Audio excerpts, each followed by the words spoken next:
আজকে যখন আমরা সমাজে অনেক সময় বলি যে রিস্কাওয়ালারা দুর্বল, ওদেরকে মানুষ অত্যাচার করা হয়, বাস্তব কথা বলতে এই ঢাকা শহরের প্রায় 90% রিক্সা চালক নেশাপানি করে। গরিব মানুষ বলেন, আমার নিজের চোখের দেখায় অল টাইম গাঞ্জা খায়।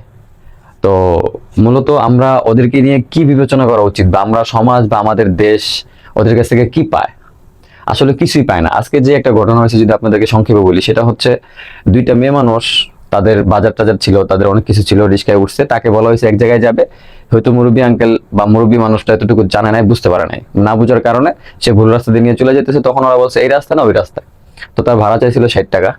তো সেই ক্ষেত্রে সে যেখানে বলছে যে আমরা তো এদিকে যাবো না, আপনি চিনতে পারেন, আপনি অন্যদিকে চলে যেতেছেন, তখন সে সাথে সাথে রিস্কাটা থামায় তাদেরকে ওইখানে নামাই দিচ্ছে। তো এটা আসলে কি বিষয়, আপনারা একবার বিষয়টা চিন্তা করে দেখেন। রাত 10:30 11টা বাজে, মাঝ রাস্তায় ওদেরকে ওইখানে ছেড়ে দিয়ে চলে গেছে। যদি ওই সময় যদি ওইখানে কোনো একটা দুর্ঘটনা হইতো, তাহলে এটা দায়ভার কে নিত?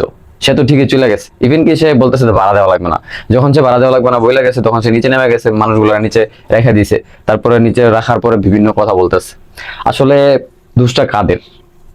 আপনারা একবার বিবেচনা করেন, যদি সমাজের যারা আমরা চিন্তা ভাবনা করি, সমাজে যারা আমরা রাজনীতি করি, আসলে আমরা মনে করি যে রিক্সা চালক যারা, তারা অসহায় থাকে, ওরা অনেক বড়, মানে আমার মুখ দিয়ে গালি আসতেছে।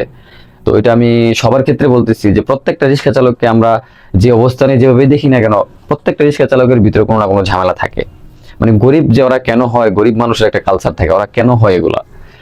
মানে একটা দুইটা নারীকে আপনি রাস্তার মাঝখানে ফেলে দিয়ে চলে গেছেন, এই মানুষটাই আপনি যে ফেলে দিয়ে চলে গেছেন, আপনার বাচ্চা কাচ্চা যদি ফিউচারে কোনো দুর্ঘটনা হয়, আপনি তখন সরকারের গালি দিবেন, আপনি তখন সমাজের গালি দিবেন যে আমার পাশে কেউ এসে দাঁড়াইতেছে না, আমার এই সমস্যা ওই সমস্যা। কিন্তু আপনিও যে একটা মানুষের বিপদে ফেলায় চলে গেছেন, আপনিও সেম রাস্তায় দুইটা মানুষকে বিপদে রাইখা চলে গেছেন, ওইটা তো আপনি ভুলে গেছেন। আপনার মন চায় নাই, আপনি চালানোর মতো ব্যবহার করছেন, আপনি রাইখা চলে গেছেন, কিন্তু আপনার কোনো বিবেক বুদ্ধিহীন হয়ে গেছেন যে এই রাস্তার মাঝখানে এত রাতে আমি দুইটা মেয়ে মানুষকে রাইখা ফালাই দিয়ে চলে যেতেছি, এখানে যদি কোনো দুর্ঘটনা হয়। আপনার যেহেতু চিনেন না, আপনি বলতেন যে 60 টাকা করে 100 টাকা দিয়ে, আমি যেহেতু চিনি না, আমি ভাবছি তো কাছে, কিন্তু যেহেতু দূরের রাস্তায় আমাকে 60 টাকা বেশি দিন, 20 টাকা 30 টাকা বাড়াই দিন, সে বাধ্য হয়ে যেত। কিন্তু আপনার বিবেক কিভাবে উচিত হলো? আপনার বাচ্চার বয়সে দুইটা মানুষকে আপনি রাস্তার মাঝখানে ফেলে দিয়ে চলে গেছেন। মানে সমাজ আপনার কাছ থেকে কি নিতে পারে, বা আপনি কি দিতে পারেন? আপনার যখন বিপদ আসবে, তখন আপনি বিভিন্ন মানুষকে জড়ো করবেন যে আমার পাশে কেউ দাঁড়াইতেছে না। আপনি কার পাশে দাঁড়াইছেন? আপনার কাছ থেকে সমাজ কি নিতে পারছে, যার কারণে সমাজ আপনার উপকৃত কাজে আসবে বা আপনার উপকার আসবে? সমাজকে আপনি কিছু দিতে পারেন নাই, উল্টা সমাজের আপনি বোঝা হয়ে গেছেন। আপনি মূর্খ মানুষ হইতে পারেন, গরিব হইতে পারেন, গরিব হওয়া কোনো খারাপ কিছু না, গরিব হওয়া দুঃখের বিষয় না, ছোট লোক হওয়া দুঃখের বিষয়, খারাপ হওয়া দুঃখের বিষয়। হিংসুটা হওয়া, মানুষকে দেখতে না পারা, চালাল হওয়া, ব্যবহার খারাপ হওয়া, এটা খুব খারাপ বিষয়। আপনাকে এগুলো পরিবর্তন করতে হবে।